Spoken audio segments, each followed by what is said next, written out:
And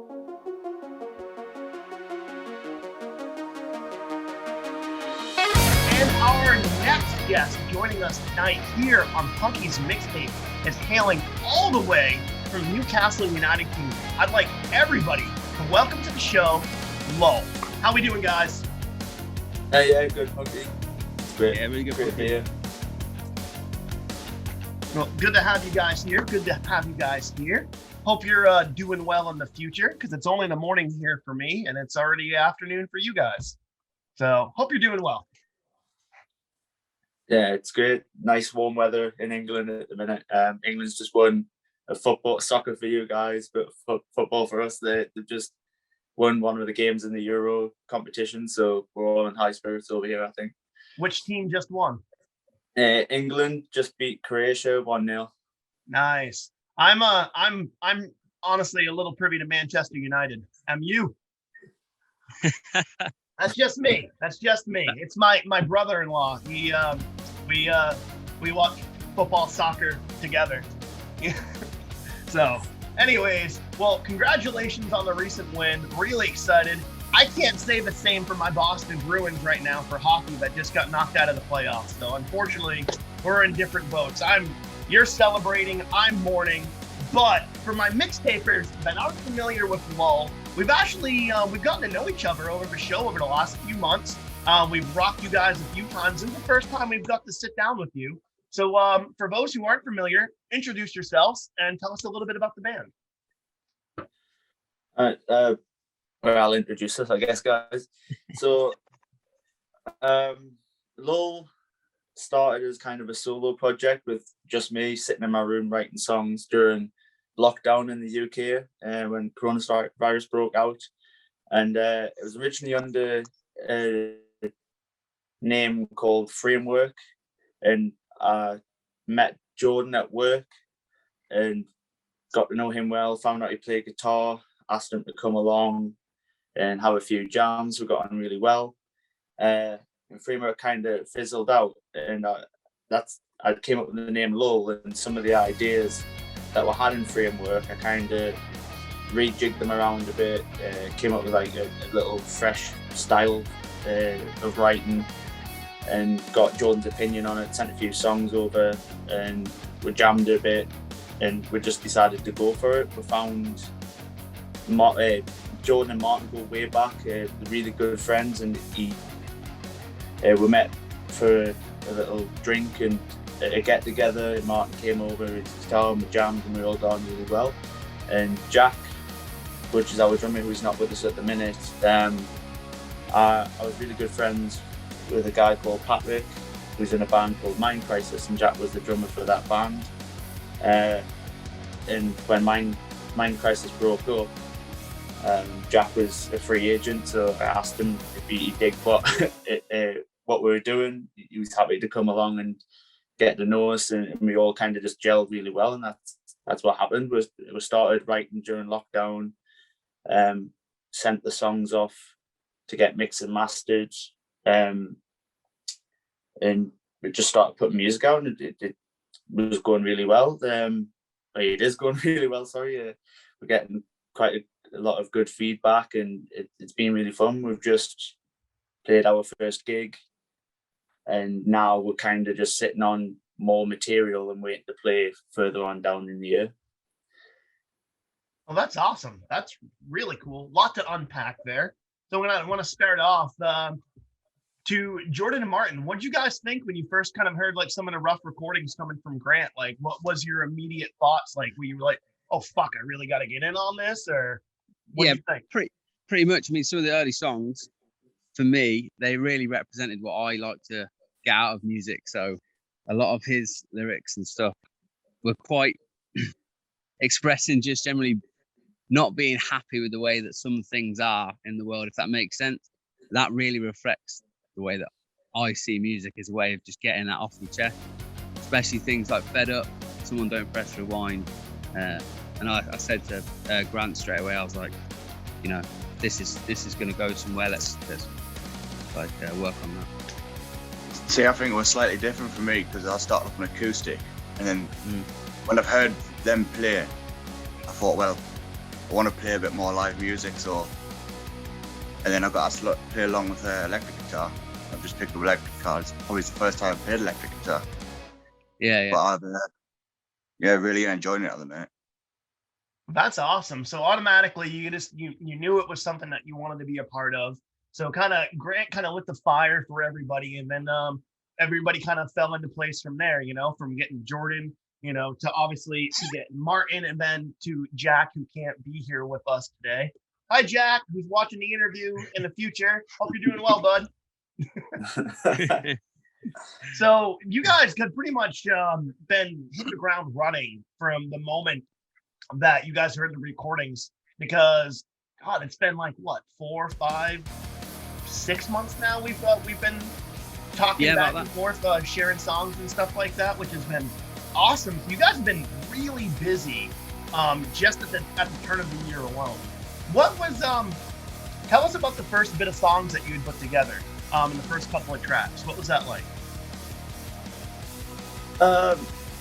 It's really I don't know, it's quite reflective, like the writing process, and because with it being in lockdown, all I had was like basically the EP. The first set of songs was called Thoughts of Thoughts, and that's exactly what it was. I was just we were left alone in my house by myself, just left with my own thoughts, really, and that's the kind of what the lyrics kind of reflect. It's the mood of the music. It's very bass heavy, angsty. The lyrics are very self-expressive. It's me kind of talking about things that I think about on a daily basis, or just things I've seen like during lockdown, like when things came on the news and stuff like that, and kind of just putting my spin and opinion on it. So it came out as a very mixed genre-wise. It can't really be pigeonholed, because we're, as a bunch of musicians, we're quite spread out. We've got Jordan, who loves like Pink Floyd-y type of classical dad rock, but then he also likes like 30 Seconds to Mars, like kind of that big type of stadium rock genre. And then we've got Martin, who's a very indie loving guy, very British rock. And then you've got me, who comes from like a hardcore background, punk. And then Jack, who's the same, hardcore punk, deathcore type of stuff. So putting that all together, I was writing, I was thinking about these things that like all the members like, and it came out as a very weird type of, I guess we could call it modern grunge. I think that's the closest that I've like found a home for what we do. So bands like Citizen, Title Fight, Drug Church, that's kind of where we can closely relate ourselves to. But even then, we sit sometimes a little bit heavier than those guys. And then some songs, like, I think we take like a lot of inspiration from American bands and stuff, and growing up, like obviously England had the punk scene, and America had the hardcore scene, and for me, I grew up with the hardcore bands, Agnostic Front, Hatebreed, that New York hardcore type of scene. You're speaking my language. And then because, I kind of went in a bit. Being here from New England, being a Boston boy myself, I mean, the Boston hardcore of a New York hardcore has been such a definitive part of my musical journey, and how that's influenced so many styles of music, from punk to death metal, deathcore, it things totally like has. that. And so I totally understand that eclectic look at everything, because the same like I grew up in my dad plays guitar. He taught me how to play guitar, and I grew up in that kind of that Pink Floyd, Stevie Ray Vaughan, sort of Black Sabbath, Led Zeppelin household. And then obviously that was just the archetype for everything that I would get to in the future.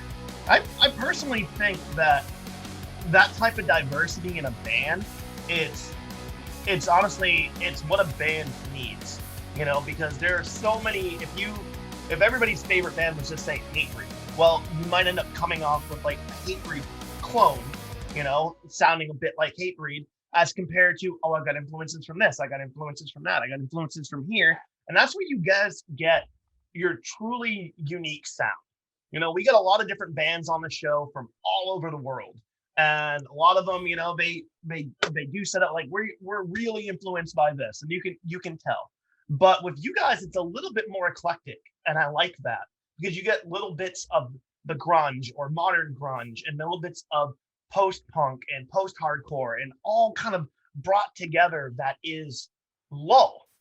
And personally, I think that type of synergy within music of what's happening with you guys is like the next evolution of things, because so many of us have grown up in this big mix of styles, from, you know, hip hop to punk to metal to electronic, and we're all starting to incorporate those things, and it's breaking down the barriers between all these different genres. And I think it honestly starts with bands like yourself. Well, it's also because from the start we're just trying to be as authentic to ourselves as possible. We're not trying to create a specific sound. Like for instance, when I'm with Martin and Grant, I write now completely differently to how I did when I was on my own, which is what you want from another musician. So like the sound of Lull is just come from, you know, just not trying to make a certain sound or a certain genre. And that's what I like about it. Yeah, I think like our like our process when it comes to writing is because, like I said, we can be heavily influenced by bands and sounds. Again, a band I really love is Turnstile. Like they can do no wrong in my eyes. But when we write, maybe I have like that kind of inspiration from them, but I never let like that inspiration kind of hinder myself, if that makes sense. So for instance, like I was saying, heavily influenced by the American genres and bands, but growing up in England and having kind of upbringing in the surroundings we're from, I think that's where some of our sound kind of shines, is because even though we're influenced from like that side of the water, the other side of the pond, our upbringing, like stuff you just can't teach or replicate, goes into that music because it's ourselves and our experiences and our sounds that we grew up with. Like I could love Citizen to death, but I don't think I could ever 100% replicate a perfect Citizen record, because those guys have been brought up in Ohio and listened to bands from their childhood and their upbringing, where I've been brought up in Newcastle and had punk bands, indie bands. So I think subconsciously there's just a difference there that can't be replicated, if that makes sense. It really does. And you put it so poignantly, as that's what really allows these bands to diversify within the genre, is personal experience. And that can make or break a band. You know, if you as a vocalist have endured anything, it's going to be a personal retrospective account of that. If you have to write about experiences that you've never had, it's going to come off as as inauthentic, and people will be able to read that from a mile away. So I think you're doing it right. You're bringing in all the things that you love. You're trying to find a way to meld that all together. You're putting in your own personal experience in there, which is what instantly caught my attention from you guys. And the way that we crossed paths is something that I was really hoping would happen on the show, and it did. Is that it literally happened from you guys watching the mixtape. I mean, like, hey, if you're looking for bands, here's a link, and happened to be on one of our game nights, not even a mixtape episode. We're like, you know what? Fuck it. I was watching it. Yeah, we're watching it. Three in the morning. If you win this game, we'll totally play a Lull track. We ended up playing 2 that night. We played back-to-back tracks that night because I was just so blown away. And that's how we had crossed paths, which I thought was amazing. It's just one of those magical happenstance situations. Who was the mastermind behind that? Who was in chat doing that? Grant. So that was me. So now I can put a face to it. I was sitting there just really enjoying the show. I think it came up on Facebook. It might have been Jack, who you've had on the show, Jack Fox. Yeah. He plays drums in Hive Mind. I think he shared a few things and then it caught my attention. I went onto the page, and then I started watching the show, and I was really enjoying it. And then, yeah, you started playing the marbles game. Yeah. And I thought, Which is what's so good about the mixtape, though, isn't it, Grant? Because like you think people like, especially Grant, he just wants people to listen to the message that we're trying to give out, and that's what the mixtape was perfectly good at doing. It's just, hey, look at us, and then all of a sudden, you know, the next day I think we had maybe between 10 and 20 extra followers the next day, you know, and that's something that is quite pure in itself, isn't it? It's brilliant. I think that's what caught my eye to the show when I was watching it. Is like it's about the music and the artists, but I think the show just comes from like a really genuine place, like a guy who loves music and wants to help other people, and I just love that message and the vibe that you're coming across. So I started engaging in the chat, and then I thought, I'll take a chance here. That's when I was like, if my marble wins, can you play a Lull song? And I think lost twice. And then I think it was second place Score, who's really well known on the show, was like, I really wanted to win. So you give us a third chance, and on the third time we won, and everyone's like, yeah. That's what it's all about. And we've worked really hard, you know, to try to build up a community of like-minded individuals that are, you know, passionate, driven, ambitious, open-minded, you know, but they radiate positivity and equality and openness to all people in all genres. And that's the biggest thing is that I look for is that type of level of integrity. And I'm looking through artists and stuff, and I try to do my homework the best I can. I really see what people are posting. I try to see the things that they're supporting.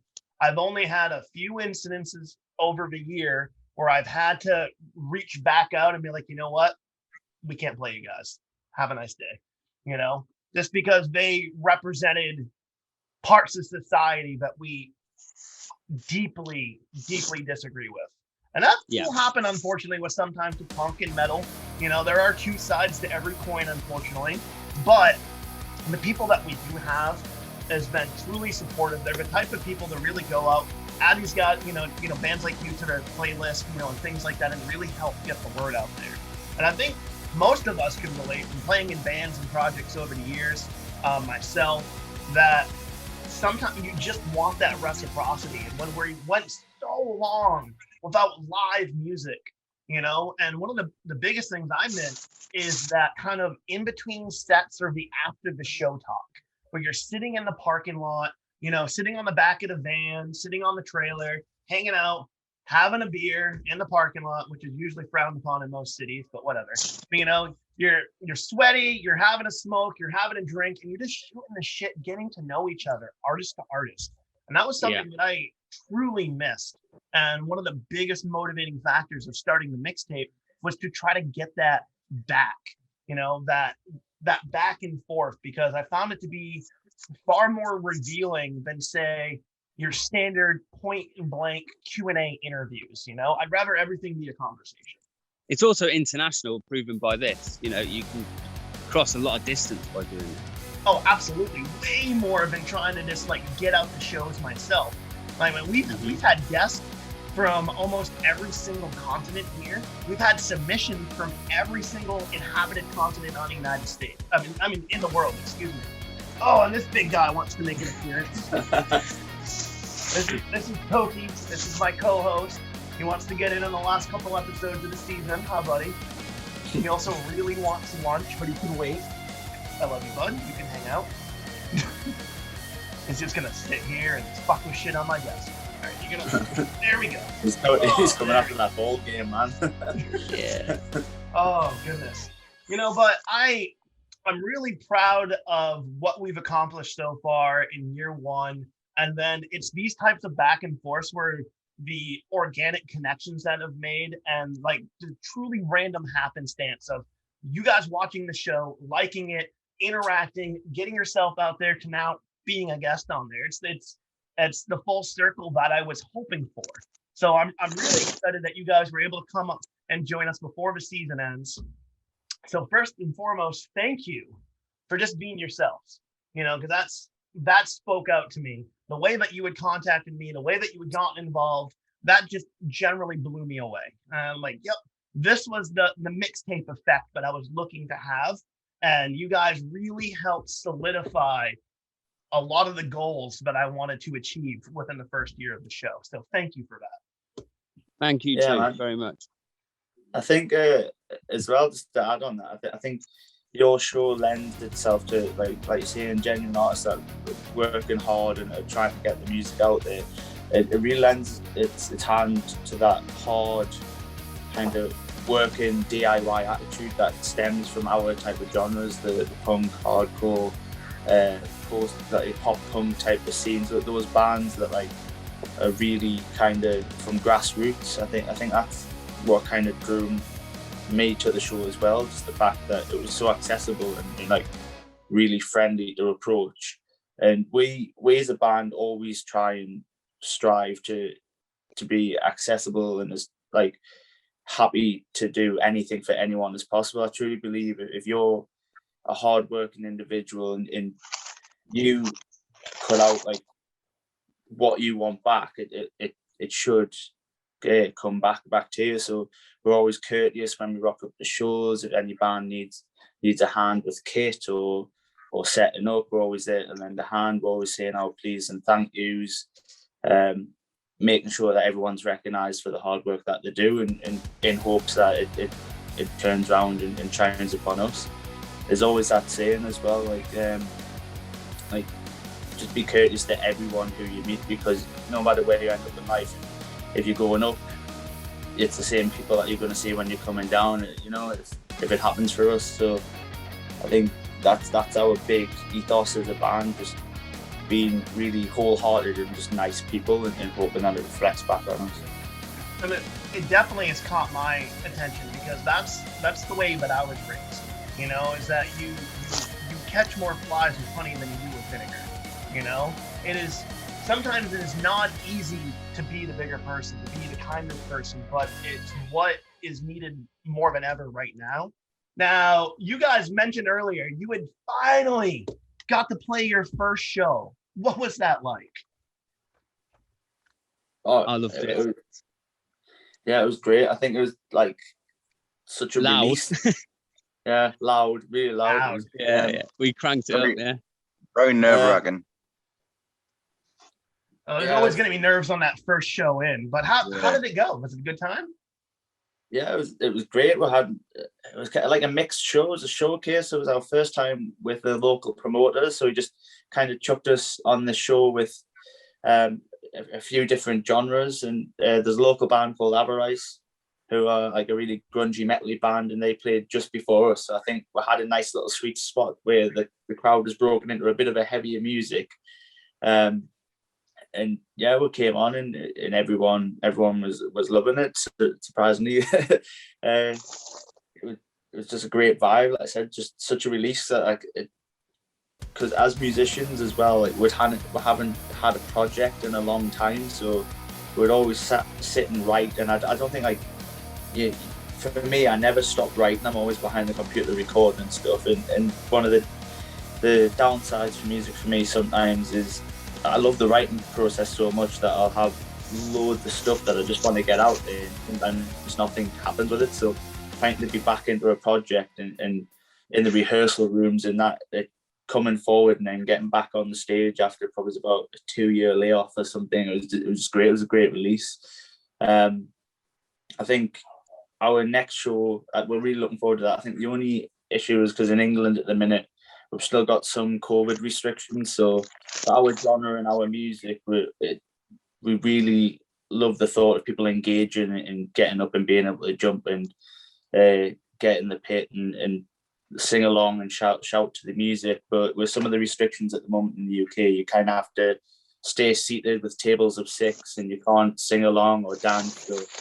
So like you kind of just play into a static crowd. But we got really good feedback. Everyone was shouting and hollering and making known that they were enjoying the set. But I'm really looking forward to the intimate gigs where we can kind of be right in people's faces and get in with the crowd and jump around and share the stage. Really start to feel, because that's what it's really like. It's all about. It's nice, to play a live show, But when you play in punk, metal, hardcore, anything like that, any high energy bands, even electronic and stuff like that, the mutual reciprocity is when you can see people moving. Like a head bob is nice and all, but like for me growing up in the hardcore metal scene, like I want to see kids throwing down. I got no issues. What happens in the pit is in the pit. Just make sure it stays in the pit. Don't wall work. But I love seeing people have a good time. I love like being able to look out and see like a group of people two-stepping and having a blast. Depending if the venue allows it. Stage dives are always the best compliment to any band. Unless I don't know, maybe the Bee Gees. I don't see anyone stage diving on a Bee Gees show, but who knows? I think there are a few places in the UK that would do that. Yeah, definitely, and anything goes in the UK sometimes. Yeah. It's all about those DIY venues, those places that show up for like 6 months and they're like, do what you want. Like so a lot of our songs from the album as well are just playing them live gives something out extra to the music. I think like they're very much live tracks. Yeah, the bit. Yeah, I think that's what we had in mind with writing as well. It's like they're all built to give off this energy and a vibe that hopefully people can really mix with. And when it comes to playing them live, like I come from that like very positive type of hardcore vibe. For me, I love the high energy bands and kind of the message like PMA, Gorilla Biscuits type of stuff. Like, so for me, interaction is what I kind of look for when I play live. I love like obviously performing, but there's nothing more than mic grabs and everyone singing along. That's my vibe. I get the whole like Beattown vibes and stuff and seeing people go off. I've been into those gigs and I love them as well. But I think there's nothing more than just seeing a crowd unified, singing lyrics that like resonate with them. I think that's like as an artist what I really, really love and look for is like if I can sing a lyric that makes someone's day better or changes the life for better. I mean, that's a big statement. I'm just like a local band singer at the moment, but that's kind of thing. If I can affect someone's life in a positive way and then see that come back at a show where they're singing something that means so much to them as it does to me in times like that, that's I think what I live for as a musician. So I think that's the vibe we kind of create when we're playing live. With like when we're writing to play live, like we're trying really to get those moments. I think in our music, and that's huge. I think that especially when you said when you can see people coming up and trying to grab the mic to sing along with you, I think that's like it's kind of one of those moments right there. You're like, fuck, this is like the next big step. For like they know the words.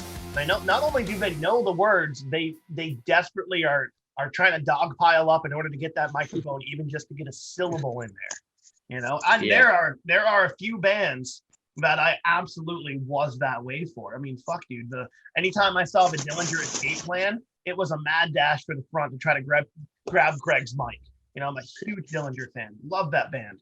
And it's just that type of when you see that, I think you really know that the crowd truly sees you for you. And I don't think there's anything more beautiful than that moment as a musician. That's right there. That's the moment when you realize that you're truly on to something special. So agreed. Now, so you got shows coming up. You put out a handful of tracks already. What can we expect from Lull over the summer and the near future? Oh, so it's all up in the air. It's all crazy behind the scenes. To be honest, we put out the EP. We've got a track coming out on the 29th this month called Refuge. There's some trailers up for that. After that comes out, there may be one more release, but we have an album recorded that we're going to drop hopefully sometime around the back end of this year. We have a gig in September with Hive Mind at the Globe in Newcastle. And then after that, I think we're focusing on playing outside of our local area, so it'll be a while before we play in our hometown again. Hopefully after the album drop, if all goes well, we'll be looking for small weekend trips away to different cities in the UK and just build our presence up there. And then, I mean, try not to drop too much, but we've already recorded into next year. We've got the album done, and we've already got a 6-song EP after that. So, that's awesome. So obviously you are prepared. You know, you got plenty of things on the back burner to release further down the road. You're definitely in a really good position right now. This is fucking awesome. It's just about exposure as well. I mean, we've got all this material, but it's tactically when do we want it out, you know? So if we're going to release a whole album, you know, we need to do it at the right time and make sure the right, you know, we want people to hear it, you know, it's got a message to it. I think for the year as well. So yeah, I think like one of our main focus as well as putting music out there and just good content is just, we're all about like kind of building relationships and friendships and stuff like that. Yeah. So that's what we're really trying to go for, like trying to get exposure out there for our band. But as much as we invest, I understand that if people like our band and what we do, they're investing their time and like effort into us, coming to our shows, merch and stuff like that. So we're looking to kind of really build deep connections with who are like looking at us as musicians and bands and stuff. That's our heavy focus. So that's why we're trying to play shows outside of our hometown and stuff, like just meeting people and really we want to be that band that's like really accessible to everyone who listens to us. Because I mean, like I said, like it goes back to singing those lyrics and stuff like that. There's people that are like that interested in that, like tied to you as a band. Like we want to be there for like everyone more than even just the musicians. Sometimes it has to be that case.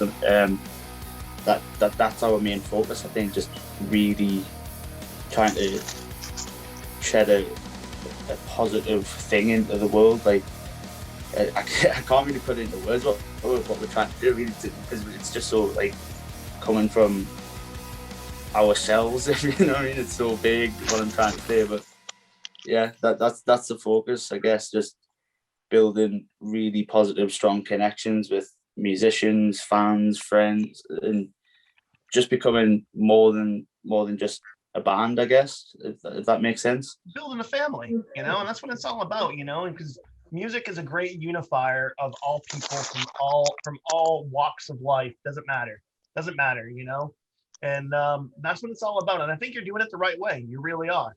You know, you're trying to do the grassroots effort. You're making real connections with individuals, not fleeting ones like, hey, check out my band, post. Hey, check out my band, post. You're actually trying to make a true organic connection. You're making friends. You're doing it the right way. And that's the same approach that I do. I'm not just like, hey, check out my show. I actually want to have a conversation with fans. I actually want to get to know them before we do this, you know, really try to do the best we can to spread that positivity. And you're right, it's hard to always put into words, which is why I'm excited to be able to check out a handful of tracks tonight from you guys, because sometimes it is so much easier to show instead of tell, you know, and that's me. So I'm really excited. We're going to be checking out a handful of tracks in the video tonight. And before we take a little break and play Mixtape Malarkey, where's the best place to find you guys online? So all of our social media is at Lull Music UK. We're on Facebook, Twitter, Instagram. We're on music-wise with all major streaming services: Spotify, Apple Music, Amazon Music, Amazing Radio. Where we go through DistroKid, so pretty much everything through there. All online stores. Yeah, anywhere you can look, you can kind of find us. I think the only little thing is with us called Lull. Sometimes if you just search for that, it's very, the search engines have a very hard time figuring out like, oh, Lull, what is this? So sometimes not to be confused with the novel by Chuck Palahniuk, the writer of Fight Club. Not to be confused with that Lull. There is a lot of different Lulls out there. Don't get confused. Not Lull, not Hull. Yeah, I think the key is if you at Lull Music UK, you'll find us straight away, and on Spotify. If you hear any of the tracks tonight on your show, just put Lull and then the title of the track, and then that's like the key to find us. Little secret way. We got, and those Easter eggs are huge. You know, sometimes you gotta know the shortcuts. So really excited to be able to check out some tracks. It was awesome, you know, taking a few minutes to get to know you guys a little bit better. My guests tonight have been Grant, Jordan, and Martin of the band Lull out of Newcastle, United Kingdom. And we'll be back shortly to check out a few tracks and play some MixTape malarkey. So, cheers, guys. Thanks, Punky. Yeah.